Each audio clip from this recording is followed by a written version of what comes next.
하나님 주시는 말씀은 이사야서 6장 8절과 마태복음 28장 16절에서 20절을 읽도록 하겠습니다. 이사야서 6장 8절 말씀을 먼저 읽겠습니다. 내가 또 주의 목소리를 들으니 주께서 이르시되 내가 누구를 보내며 누가 우리를 위하여 갈고 하시니 그때 내가 이르되 내가 여기 있나이다 나를 보내소서 하였더니. 아멘. 마태복음 28장 16절에서 20절까지 말씀입니다. 11 제자가 갈릴리에 가서 예수께서 지시한 산에 이르러 예수께서 나와 말씀하여 이르시되 하늘과 땅의 모든 권세를 내게 주셨으니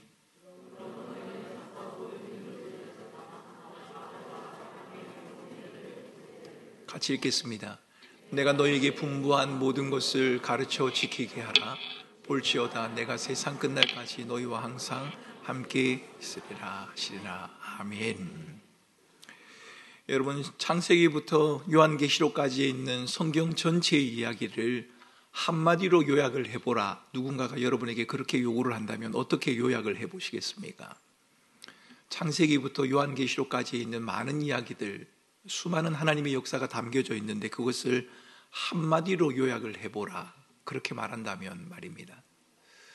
한번 생각을 해보시겠습니까? 누군가가 여러분에게 이 두꺼운 성경책을 한마디로 요약을 해달라. 그러면 여러분들은 어떻게 요약을 하시겠습니까?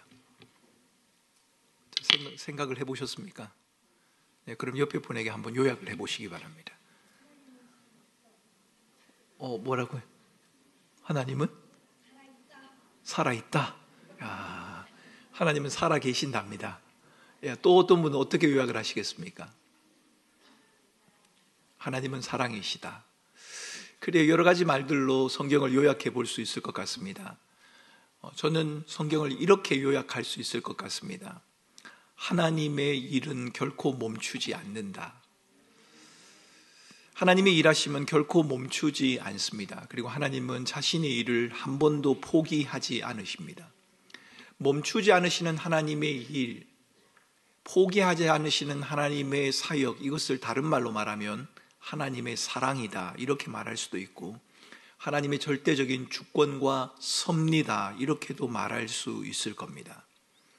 여러분, 넘어지고 실패하기를 자주 하는 저와 여러분들에게 하나님의 사랑, 하나님의 주권, 하나님의 섭리라고 하는 말은 큰 위로가 됩니다. 여러분, 지난 주일날 제가 예정에 관해서 말씀을 드렸습니다마는 하나님이 나를 택하셨다. 여러분, 이게 너무 큰 위로가 되지 않습니까? 저는 이게 너무 큰 위로가 됩니다. 왜냐하면 구원을 제게 남겨두셨다면, 구원의 여지를 제게 맡겨두셨다면 아마 저는 구원받지 못할 가능성이 큽니다.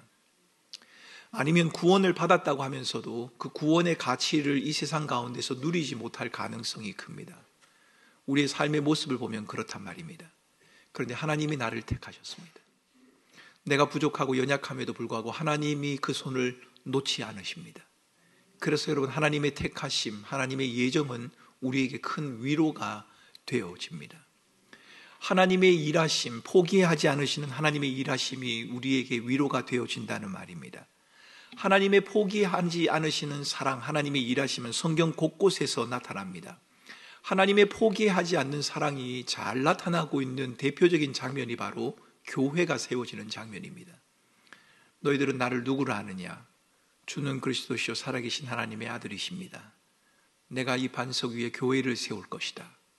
이 교회는 음부의 권세가 흔들지 못할 것이다. 여러분, 이것이 하나님의 절대적인 주권이지 않습니까? 이 세상에 세워진 주님의 몸된 교회, 건물을 말하진 않겠죠. 하나님의 백성들의 모임은 그 누구도 흔들어 놓을 수 없습니다. 교회의 건물은 무너질 수도 있고 상할 수도 있을 겁니다. 코로나와 같은 여러 가지 어려움들 때문에 우리가 모이지 못하는 일이 있을 수도 있습니다. 그러나 그럼에도 불구하고 주님이 세우신 교회, 주님을 믿음으로 고백하는 백성들, 여러분, 그것은 포기되어질 수 없습니다. 하나님이 음부의 권세가 흔들지 못할 것이다 라고 말하고 있기 때문입니다. 하나님의 포기하지 않는 사랑이 오늘 읽었던 두 본문 속에서도 나타나고 있습니다. 여러분, 이사야서는 하나님 앞에 불순종하고 있는 유다 백성들에 대한 이야기입니다. 북쪽 이스라엘과 남쪽 유다가 나뉘지 않았습니까? 그래서 북쪽 이스라엘은 아수르라고 하는 나라의 멸망을 당하지요. 그럼에도 불구하고 남쪽 유다도 하나님 앞에 여전히 불순종을 합니다. 도덕적인 부패, 정치적인 타락, 사회적인 불의, 우상 숭배로 몸살을 앓고 있었던 나라, 그 나라가 바로 남쪽 유다였습니다. 제가 하나님이라면 이 민족을 버릴 것 같습니다. 많은 선지자들을 보내서 돌아오라고 말했음에도 불구하고 이 백성들이 돌아오지 않습니다. 그래서 하나님께서 유다를 향한 심판을 선언하십니다. 그 당시에는 유다를 멸망시켰던 그 나라가, 바벨론이라고 하는 나라가 흥왕하지를 못했습니다. 그래서 유다 백성들은 너희가 바벨론에 의해서 멸망을 당할 것이다 라고 그렇게 말할 때 그 말이 무슨 말인가 의심을 했을 것이고 잘 믿지를 못했을 겁니다. 그런데 하나님은 유다는 반드시 망할 것이다 라고 말씀을 선언을 했습니다. 이 선언의 말씀에 귀를 기울이지 않습니다. 그리고 자신의 뜻대로 고집대로 살아갔습니다. 하나님이 버릴 법한데 하나님은 이 유다 백성들을 버리지 않으셨습니다. 이사야를 보내서 하나님 백성들에게 메시지를 다시 한번 전하였고, 내가 너희들을 멸망하게 하는 것이 목적이 아니라 멸망케 한 이후에 그 포로에서 다시 돌아오게 하겠다라고 하는 하나님의 소망을 그들에게 알려주셨습니다. 고집스러운 유다 백성들을 포기하지 않으시는 하나님의 사랑, 이것은 하나님의 절대적인 주권입니다. 하나님이 자신의 백성을 택하시고 그 백성들이 불의함에도 불구하고 하나님을 배반하였음에도 불구하고 하나님은 그들을 포기하지 않으셨다는 겁니다. 하나님이 이사야를 부르지 않습니까? 내가 우리를 위하여 누구를 보낼까? 누가 우리를 위하여 갈까? 이렇게 말하지 않습니까? 그때 내가 이르되 내가 여기 있나이다, 나를 보내소서. 이사야가 대답을 하지요. 이사야를 통해서 유다 백성들을 다시 한번 하나님 앞에 돌이키기로 하나님은 계획하신 겁니다. 교회를 통해 나타났던 하나님의 절대 주권이 이사야를 통해서 나타나고 있는 유다 백성들에게도 보여지고 있다는 겁니다. 마태복음도 마찬가지입니다. 하늘과 땅의 권세를 가지신 주님께서 주님의 제자들에게 나타나셨습니다. 그런데 여러분, 그 주님의 제자들은 어떤 사람들입니까? 주님을 배반했던 사람들 아닙니까? 주님을 등졌던 사람들이란 말입니다. 내가 주님과 평생 함께 하겠다고 큰 소리를 쳐놓고는 십자가에 달리시는 주님을 보고는 출행랑을 쳤던 사람들이 바로 주님의 제자들입니다. 그런데 주님께서 그들을 다시 사용하기로 결정하신 겁니다. 버릴 만도 한데 포기하지 않으시고 끝까지 함께 하셔서 그 제자들을 통해서 하나님의 일을 행하시겠다라고 그렇게 말씀을 하십니다. 여러분, 이 제자들을 향한 하나님의 사랑 가운데서도 하나님의 절대적인 주권이 보이지 않으십니까? 하나님께서 유다 백성들을 향해서, 주님을 배반한 제자들을 향해서, 또 주님이 세우신 교회를 통해서 하나님의 절대적인 주권, 하나님의 다스림, 하나님의 사랑을 보여주셨던 것처럼 저와 여러분의 삶에서도 하나님은 변함없는 사랑을 보여주고 계십니다. 하나님은 결코 우리를 포기하지 않으십니다. 여러분, 이 사실을 믿으셔야 합니다. 그래야 우리가 믿음 생활을 끝까지 할 수 있습니다. 우리의 신앙생활의 기준을 우리 자신들에게 두면 우리는 신앙생활을 오래 할 수가 없습니다. 너무 자주 넘어지고 너무 자주 실패하지 않습니까? 그런데 하나님이 우리를 붙드십니다. 하나님이 우리를 포기하지 않으십니다. 그리고 하나님이 우리를 이끌어 가십니다. 우리 옆에 분에게 또 인사 한번 하겠습니다. 제가 매주 이렇게 인사를 하기 때문에 앉을 때 잘 앉으라고 제가 말씀을 드렸으니까, 차 잊어버렸다, 오늘도 이렇게 앉으면 안 되는데 하시는 분은 이미 늦었습니다. 오늘 하시고 다음 주에 한번 자리를 바꿔보시든지. 자, 옆에 분에게 이렇게 인사하겠습니다. 앞뒤에 있는 분을 보시고도 함께 인사하겠습니다. 하나님이 당신을 포기하지 않으십니다. 그래서 당신이 이 자리에 있는 겁니다. 그렇습니다, 여러분. 우리가 우리의 삶을 살아갈 수 있는 것은 우리의 수고와 노력 때문이 아닙니다. 우리의 의지가 강하기 때문에 우리가 믿음의 삶을 살아갈 수 있는 것이 아니라 하나님이 우리를 포기하지 않기 때문에 그런 겁니다. 그것을 우리는 하나님의 택함이라고도 말하고 하나님의 부르심이라고도 그렇게 말을 합니다. 여러분, 하나님이 왜 우리를 택하셨습니까? 왜 하나님이 우리를 부르셨습니까? 왜 하나님께서 우리에게 절대적인 주권을 행사하고 계십니까? 우리는 그 이유가 궁금해집니다. 제가 인터넷 신문에 실린 글을 하나 읽었는데 그 글의 제목이 참 인상적이었습니다. 그 제목이 이랬습니다. 왕처럼 살고 싶습니까? 왕처럼 나누어 주고 싶습니까? 라고 하는 제목이었습니다.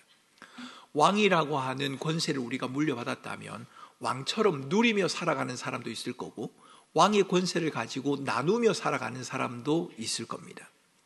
달리 말하면 우리가 하나님의 부르심을 받고 하나님의 절대적인 주권 안에서 살아가는데 그 주권 안에 살아가는 삶을 자기가 누리기 위해 살아가는 사람도 있을 거고 하나님께서 원하시는 그 목적을 따라 살아가는 사람도 있을 거라는 말입니다. 그리스도인들의 비극이 무엇일까요? 우리가 그리스도인이 되었음에도 불구하고 우리가 하나님이 주시는 풍성한 삶을 누리지 못하는 이유가 있다면 그것은 우리가 믿음이 없어서 그런 것이 아니라 하나님이 우리를 부르신 그 목적을 놓쳐버리고 있기 때문에 그럴 가능성이 큽니다. 여러분, 하나님이 왜 우리를 부르셨습니까? 하나님이 왜 우리를 택하셨습니까? 하나님이 왜 우리를 포기하지 않으십니까? 여러분, 우리는 그 이유를 기억해야 합니다. 오늘 설교의 제목이 여러분들 가정 예배에서 나누게 될 우리 주일학교 아이들과 함께 나누게 될 그 본문의 제목인데요. 하나님의 말씀을 전하도록 부름 받았어요 라고 하는 것이 오늘 설교의 제목입니다. 하나님이 우리를 부르신 이유가 무엇입니까? 오늘 제목에서 말합니다. 하나님의 말씀을 전하도록 부름을 받았다는 겁니다. 그것이 바로 부름의 목적입니다. 우리가 누리기 위해서 부름을 받은 것이 아니라 우리가 잘 살기 위해서 부름을 받은 것이 아니라 우리를 부르신 그 하나님의 말씀을 하나님께서 전하시고자 하는 그 메시지를 전하기 위해서 저와 여러분들이 부름을 받았다는 겁니다. 권세를 가지고 왕처럼 자신의 쾌락을 위해서 사용할 수 있기도 하고 아니면 그 권세를 가지고 왕의 권세를 가지고 다른 사람을 섬길 수도 있습니다. 저와 여러분도 하나님의 절대 주권과 하나님의 은혜와 하나님의 사랑을 받은 사람임에도 불구하고 그 받은 사랑을 나를 위하여 나의 만족을 위해 사용할 수도 있고 하나님께서 원하시는 그 말씀을 전하는 삶을 위해서도 살아갈 수 있습니다. 우리는 그 매일의 선택 속에서 살아갑니다. 나의 만족을 위해 살아갈 것인가? 나를 부르신 주님의 뜻을 위해서 살아갈 것인가? 내가 하고 싶은 말을 하며 살아갈 것인가? 나를 부르신 주님의 말씀을 전하며 살아갈 것인가? 라고 하는 것 말입니다. 여러분, 지난 한 주간 동안 무엇이 여러분의 삶을 움직여 왔습니까? 무엇이 여러분의 삶을 이끌어 왔습니까? 지난 한 주간 동안 여러분들이 열심히 공부하고 열심히 일하고 열심히 가정에서 생활을 하셨을 텐데 그 이유가 무엇입니까? 왜 공부를 그렇게 하는 겁니까? 왜 직장 생활을 하셨습니까? 왜 그렇게 가정에서 최선을 다해서 가족들을 돌보는 삶을 살아가십니까? 우리 가정의 행복과 안정을 위해서 맞는 말입니다. 그러나 그것이 궁극적인 목적이 아닙니다. 무엇을 위해서? 하나님의 말씀이 드러나도록 하기 위해서 그렇게 하는 겁니다. 설교를 해야만 하나님의 말씀이 드러나는 게 아니죠. 우리의 삶을 통해서 다 하나님의 말씀이 드러나는 겁니다. 어떻게 우리가 하나님의 말씀을 드러낼 수 있습니까? 어떻게 하나님의 말씀을 전할 수 있습니까? 오늘 저는 여기에 대해서 세 가지를 한번 생각해 보려고 합니다. 우리가 하나님의 말씀을 어떻게 전할 수 있을까요? 어떻게 하나님의 말씀을 드러낼 수 있을까요? 여러분, 오늘 마태복음의 본문에 보면 하늘과 땅의 권세를 가지신 주님의 모습으로 나타나지 않습니까? 이사야서의 말씀을 보면 우리를 위하여 누구를 보낼까라고 하는 말이 나옵니다. 우리가 누구일까요? 성경을 해석하는 학자들에 따라서 조금 차이가 납니다. 여기서 말하는 우리는 하나님과 천상에 있는 천사들을 의미한다라고 해석하는 학자들도 있고 여기서 말하는 우리는 성부, 성자, 성령 삼위 하나님을 의미한다라고 해석하는 학자도 있습니다. 그런데 제가 보기에는 이 본문에서 말하는 우리는 삼위 하나님을 의미할 가능성이 큽니다. 본문의 문맥을 보면 그렇습니다.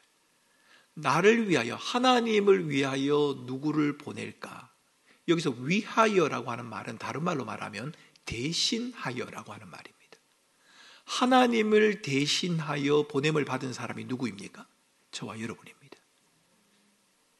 자, 우리 옆에 분에게 다시 한번 말하겠습니다. 옆에 분을 한번 저를 보지 마시고 옆에 분을. 그럼에도 불구하고 저를 자꾸만 보시는데 보지 말고 옆에 분을 보시고. 자, 저를 따라서 하겠습니다. 당신은 하나님을 대신해서 여기 있는 겁니다. 예. 그래서 여러분 옆에 있는 사람이 보통 사람이 아닙니다. 누구를 대신하는 사람이라고요? 하나님을 대신하는 사람. 그래서 부모님들은 이게 자녀들에게 한 말을 떠올리시면서 오늘 밤 다 회개하셔야 됩니다. 지난 한 주간 동안 아이들에게 이렇게 막말을 하셨으면 누구한테 막말을 한 거라고요? 그게 다 하나님한테 막말을 한 거. 성경에 그렇게 말하지 않습니까? 형제를 향하여 라가라고 한 자마다 살인한 자다. 어린 소자에게 물 한 그릇 대접한 것이 곧 내게 한 것이다. 하나님이 우리를 하나님의 형상으로 지으셨습니다. 뿐만 아니라 하나님의 택한 백성들을 하나님께서 친히 나를 대신하여 살아갈 자로 택하신 겁니다. 저와 여러분들이 하나님을 대신해서 살아가고 있습니다. 여러분, 이 말을 오해하지 마시기 바랍니다. 저와 여러분들에게 하나님을 대신할 만한 능력이 있다, 그 말이 아닙니다. 우리에게는 하나님을 견줄 만한 능력이 없습니다. 하나님의 능력에 우리의 능력을 비교할 수가 없죠. 그럼에도 불구하고 하나님을 대신한다는 것은 저와 여러분들을 통해서 하나님을 세상에 드러내기를 원하신다는 겁니다. 저와 여러분들은 마치 반사체와 같습니다. 여러분, 햇빛이 이렇게 비치면 햇빛을 거울로 이렇게 비춰서 그 빛이 다른 곳을 향하도록 하지 않습니까? 그때 그 반사 역할을 하는 거울은 빛을 만들어내는 능력이 없습니다. 그죠? 빛을 반사할 뿐이죠. 그러면 이 거울이 빛을 잘 반사하기 위해서는 어떻게 해야 할까요? 어떻게 해야 이 거울이 빛을 잘 반사할 수 있겠습니까? 거울이 깨끗해야 합니다. 거울이 지저분하면 빛을 반사할 수가 없겠죠. 빛을 제대로 반사할 수가 없겠죠. 여러분, 성경에 이런 이야기가 있습니다. 소금이 맛을 잃으면 길에 버려져서 사람들의 밟힌다. 우리 주부이시는 우리 여자 성도님들은 다 아시겠어요? 소금이 맛을 잃나요? 여러분, 소금을 구입하셨는데 소금 짠맛을 잃어서 소금을 버려보신 적이 있으십니까? 없을 겁니다. 소금은 맛을 잃을 수 없습니다. 그런데 왜 성경에서 소금이 맛을 잃는다라고 그렇게 말을 할까요? 제가 이스라엘에 가보고 그것을 알았습니다. 제가 사해 바다에 가보니까 사해 바다에 소금 덩어리였습니다. 전부 다가 소금 덩어리였습니다. 근데 그 소금을 먹을 수 있을까요? 없을까요? 못 먹습니다. 왜요? 그 소금에는 불순물이 너무 많기 때문입니다. 그럼 이 소금을 먹기 위해서는 어떻게 해야 합니까? 소금과 함께 있는 이 불순물들을 모두가 다 제거해야 합니다. 소금이 맛을 잃는다는 것은 소금이 불순물들이 너무 많아서 소금으로서의 가치를 담당할 수 없다는 말일 겁니다. 그래서 그 소금은 음식을 짜게 하는 용도로 쓸 수 없기 때문에 그냥 버려질 뿐이라는 겁니다. 성경은 우리를 소금이 되라고 말하지 않지 않습니까? 너희는 세상의 소금이다. 그럼에도 불구하고 우리가 소금의 역할을 하지 못하는 이유가 무엇입니까? 그 소금 가운데 불순물이 너무 많다는 겁니다. 소금으로 부름을 받았음에도 불구하고 소금으로서의 가치를 발휘할 수 없을 정도로 자기 중심적인 삶을 살아가는 경향이 우리에게 너무 강하다는 겁니다. 하나님께서는 하나님을 대신하도록 저와 여러분들을 부르셨습니다. 여러분, 이 사실을 꼭 기억하셔야 합니다. 하나님을 대신하도록 저와 여러분들을 부르셨습니다. 마태복음에는 제자를 삼기 위해 우리를 부르셨다. 이게 같은 말입니다. 나를 대신한다는 말이나 제자를 삼는다는 말이나 다르지 않습니다. 제자를 삼는다. 누구 제자를 삼는다는 겁니까? 누구의 제자? 예수님의 제자를 삼는다는 겁니다. 여러분, 이제 고인이 되셨습니다만 제자 훈련으로 유명한 옥하는 목사님이 돌아가시기 전에 그런 이야기를 하신 적이 있습니다. 제자 훈련을 통해서 예수의 제자를 만들려고 했는데 예수의 제자가 되지 않고 목사인 자신의 제자가 되어 있는 사람들이 많더라. 여러분, 의미심장한 말이지 않습니까? 우리는 예수의 제자로 살아가야 하는 사람들입니다. 하나님을 대신하여 하나님을 위하여 살아가야 될 사람들인데 하나님의 제자가 아니라 나의 제자로 삼거나 나의 목적을 위해서 살아갈 때가 많은 자들이라는 겁니다. 여러분, 잊지 마십시오. 저와 여러분들은 누구를 대신하여 부름을 받은 자라고요? 하나님을 대신하도록 부름받은 자입니다. 하나님을 대신해서. 하나님을 대신해서 살아가는 저와 여러분들을 통해 하나님께서는 하나님의 말씀을 이 세상 가운데 드러내기를 원하십니다.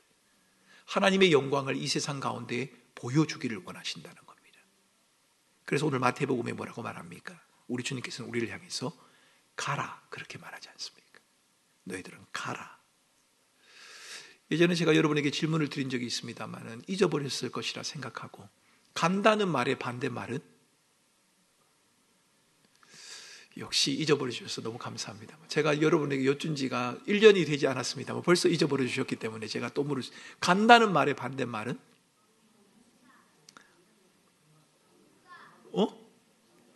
뭐라고요? 온다. 간다는 말의 반대말은 온다, 멈춘다, 이런 여러 가지 말들로 할 수 있습니다. 간다는 말의 반대말은, 제가 원하는 답은 머물다일 겁니다. 가라. 주님은 가라라고 말하는데 그 반대말은 머문다는 거지요. 여러분은 가는 게 좋습니까? 머무는 게 좋습니까? 머무는 게 사실은 좋습니다. 왜냐하면 간다는 것은 불확실합니다. 내가 가는 곳이 안전할까?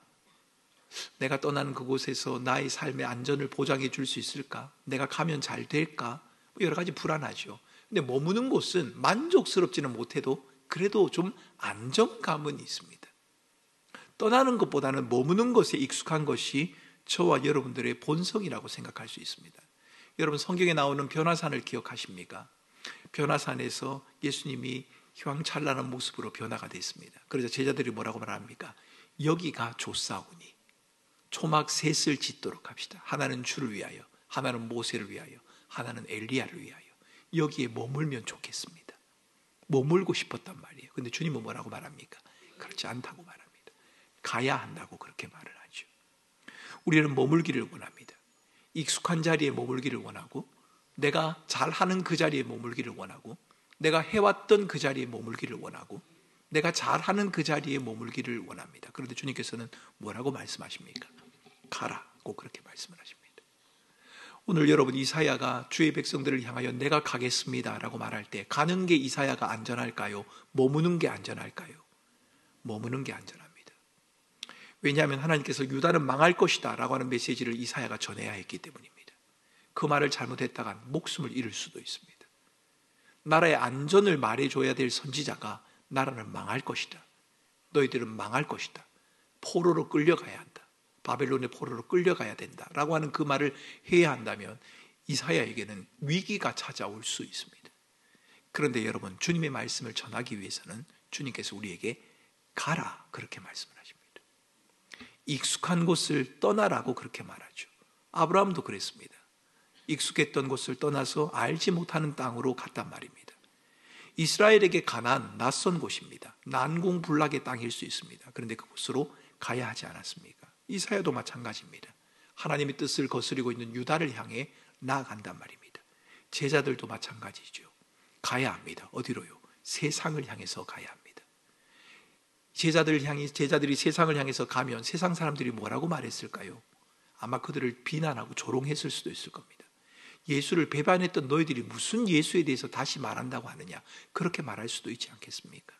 예수의 제자를 찾아서 죽이려고 했던 사람들이 제자들의 목숨을 위협할 수도 있을 겁니다. 불확실한 많은 것들이 놓여져 있는 그곳으로 가라 주님은 말씀을 합니다.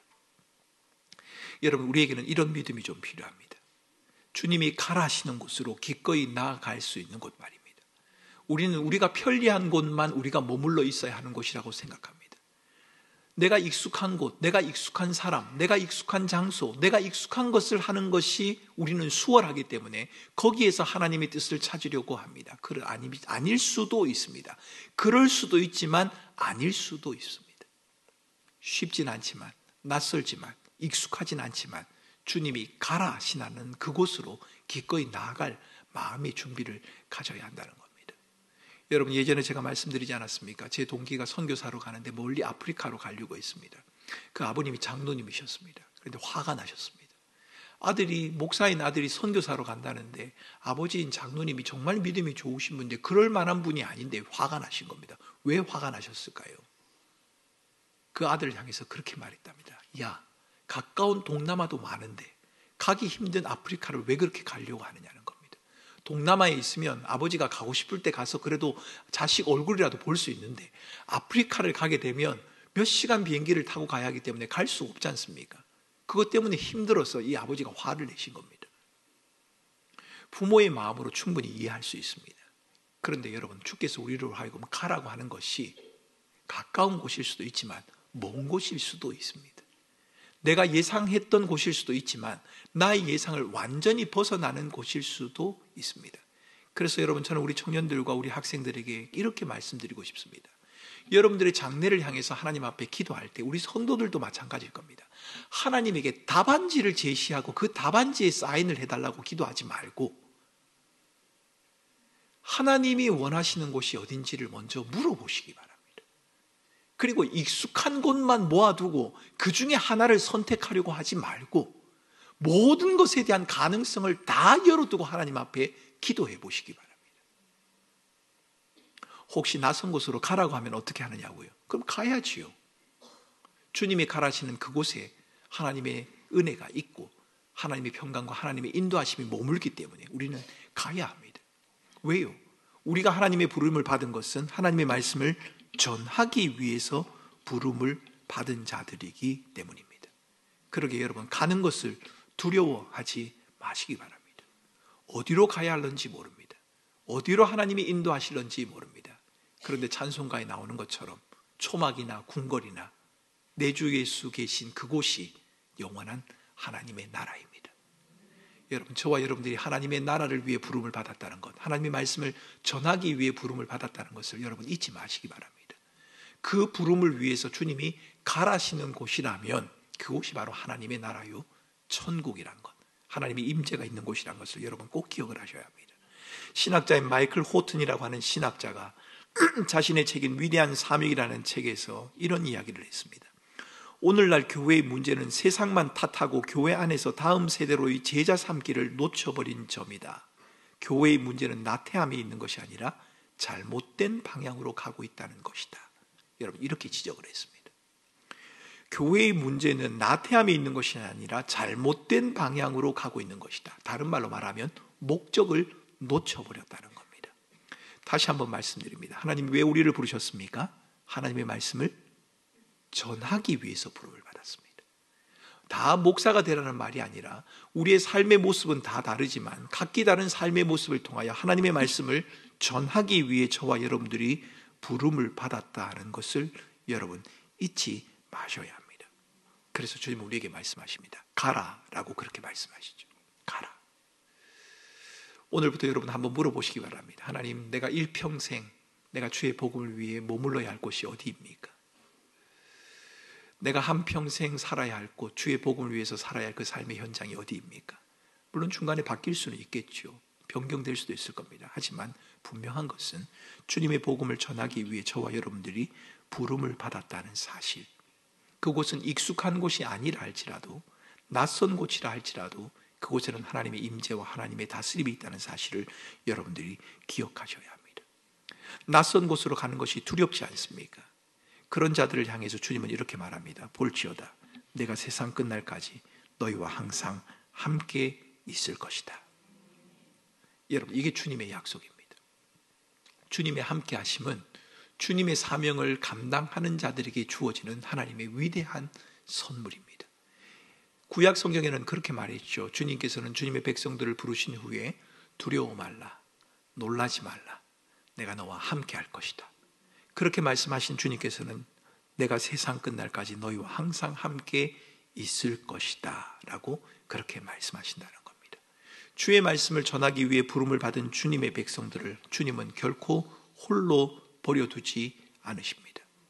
내가 너와 함께 하겠다라고 하는 이 말씀은 우리가 나가는 곳에서 우리를 두렵게 하고 주저하게 하는 모든 환경을 모두 다 변화시켜 버리겠다, 그런 말은 아닙니다. 여러분, 이사야가 하나님의 말씀을 듣고 그래 주님, 제가 가겠습니다 라고 했습니다. 그런데 여러분, 그 본문을 계속해서 읽어보면 하나님이 이렇게 말씀하십니다. 내가 말씀을 전해야 되는 그 유다 백성들은 하나님의 말씀을 전해도 듣지 않을 거다. 하나님의 말씀을 설명해줘도 깨달으려고 하지 않을 거다. 그들의 마음은 완고하고 그들의 마음은 굳어져 있다라고 그렇게 말합니다. 하나님의 보내심을 받은 곳, 하나님의 부르심을 받아서 기꺼이 나가는 이사야, 내가 너와 함께 하겠다고 하나님이 약속을 하셨는데 하나님께서 이사야가 가는 그 환경들을 모두 변화시켜 주시면 얼마나 좋겠습니까? 그런데 그렇지 않다는 겁니다. 여전히 고난이 있고 여전히 힘듦이 있고 여전히 아픔이 우리 앞에 놓여 있다라고 그렇게 말씀을 하십니다. 하나님이 함께 하시지만 왜 두려우냐고요? 하나님이 함께 하시는데 왜 우리 앞에 어려움이 있느냐고요? 여러분, 하나님이 함께 하신다고 해서 우리 앞에 놓여져 있는 어려움들이 다 사라지는 것은 아닙니다. 그러나 분명한 것은 어떤 어려움이라고 해도, 어떤 고난이라고 해도 하나님의 함께 하심을 취소하게 하거나 하나님이 우리를 떠나는 일은 결코 없다는 사실입니다. 하나님의 함께 하심을 능가할 만한, 넘어설 만한 그런 세상의 어려움은 아무것도 없습니다. 그래서 성경은 뭐라고 말합니까? 너희가 감당치 못할 시험당함을 허락하지 않는다라고 말합니다. 물론 여러분 가운데는 너무 크고 힘든 어려움들 때문에 매일매일을 힘겹게 살아가는 분들도 계실 겁니다. 하지만 꼭 기억하셔야 하는 것은 하나님의 함께 하심을 무력화시킬 수 있는 어려움은 세상에 존재하지 않습니다. 설령 죽음이라 할지라도 우리를 향한 하나님의 사랑에서 우리를 끊어놓을 수 없다라고 그렇게 성경은 말하고 있다는 겁니다. 여러분 오늘 밤 이것을 기억하시기 바랍니다. 저와 여러분들이 왜 부르심을 받았다고요? 하나님의 말씀을 전하기 위해서 부름을 받았습니다. 저와 여러분들은 하나님을 대신해서 살아가는 하나님 나라의 대사와 같은 자들입니다. 저와 여러분들의 삶을 통해서 하나님께서는 하나님의 모습이 드러나기를 원하십니다. 그런데 그 하나님의 모습이 드러나야 하는 세상살이가 결코 만만치는 않습니다. 이사야가 나가는 그 유다 백성들의 현실이 그랬던 것처럼, 제자들이 나가야 하는 그 세상의 현실이 그랬던 것처럼 그것은 결코 만만치가 않습니다. 요한복음 18장에 주님이 말씀하셨던 것처럼 양을 이리떼 가운데 보내는 것과 같이 내가 너희들을 보낸다라고 그렇게 말하거든요. 우리가 살아가는 세상은 양을 삼켜버리는 이리떼와 같은 것이 사실입니다. 하지만 그런 삶의 현실 가운데서도 주님은 우리의 삶을 이끄시고 인도하십니다. 내가 너와 함께하면 내가 너를 지킬 것이다. 이 말은 너를 통해서 해야 할 일들을 반드시 이룰 것이다. 내가 너를 통해서 세상에 전해야 할 그 말들을 반드시 전할 것이다. 여러분, 이 약속이란 말입니다. 그렇다면 여러분, 하나님은 우리를 통해 무슨 말을 하고 싶으실까요? 하나님은 우리를 통해 무슨 말을 하고 싶으실까요? 여러 말을 하고 싶으실 겁니다. 하나님이 우리를 통해 세상에 가장 들려주고 싶은 말이 뭘까? 무슨 말을 들려주고 싶을까요? 아마도 그것은 내가 너를 사랑한다라는 말일 겁니다. 하나님이 우리를 사랑하십니다 라고 하는 그 말입니다. 여러분 그 말을 우리 옆에 있는 분에게 한번 들려주도록 하겠습니다. 한번 보시고요. 하나님이 옆에 분에게 말하겠습니다. 하나님이 당신을 사랑하십니다. 말은 사랑하신다고 하는데 표정은 별로 사랑하지 않는 듯한. 자, 다시 한번 표정을 담아서 다시 한번 합니다. 하나님이 당신을 많이 사랑하십니다. 맞습니다. 그런데 여러분 이 말을 우리끼리 주고받는 것이 아니라 세상에 들려주라고 하는 겁니다. 하나님이 당신을 사랑하십니다. 하나님이 당신을 사랑하십니다.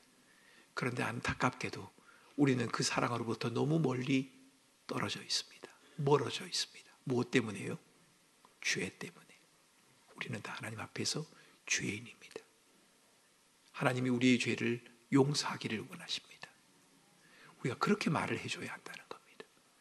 우리의 입술로 말을 해주기도 해야겠지만 또 뭐를 통해서 말을 할까요? 우리의 삶을 통해서 말을 해야겠죠. 우리의 행동을 통해서 말을 해줘야겠죠. 우리의 삶의 자세를 통해서 말을 해줘야겠죠. 하나님은 그 일을 원하십니다. 저와 여러분들을 통해 예수 그리스도의 사랑, 위대하신 하나님의 놀라운 은혜가 이 세상 가운데 드러나기를 원하십니다. 저를 따라서 하겠습니다. 하나님은 우리를 통해 하나님의 말씀을 세상에 전하기를 원하십니다. 그래서 여러분 우리가 우리끼리만 너무 머물러 있지 않았으면 좋겠습니다. 교회에서 열심히 예배도 드리고 기도도 해야 되지만 우리의 삶이 교회에만 머물지 말고 세상을 향해서 세상 가운데 하나님이 당신을 사랑합니다. 하나님이 살아계십니다. 하나님이 우리를 붙들고 계십니다. 하나님이 당신을 용서하십니다. 이렇게 말할 수 있는 저와 여러분들이 될 수 있으면 좋겠습니다. 힘든데 어떻게 그 말을 하느냐고요. 여러분 힘들어도 그 말을 하다 보면 함께 하시는 주님의 힘과 은혜와 능력을 여러분들이 덧입게 될 것입니다. 왜냐하면 하나님이 그것을 위해 저와 여러분들을 부르셨기 때문입니다. 그 사명이 다할 때까지는 하나님은 우리를 결코 놓지 않으실 겁니다. 그 사명을 향해서 저와 여러분들이 믿음으로 살아가는 예수가 우리 소망이요, 우리 사랑이요, 우리 도움이십니다. 그렇게 말하는 저와 여러분들의 삶이 되실 수 있으면 좋겠습니다. 이 시간 우리 같이 함께 찬양하겠습니다.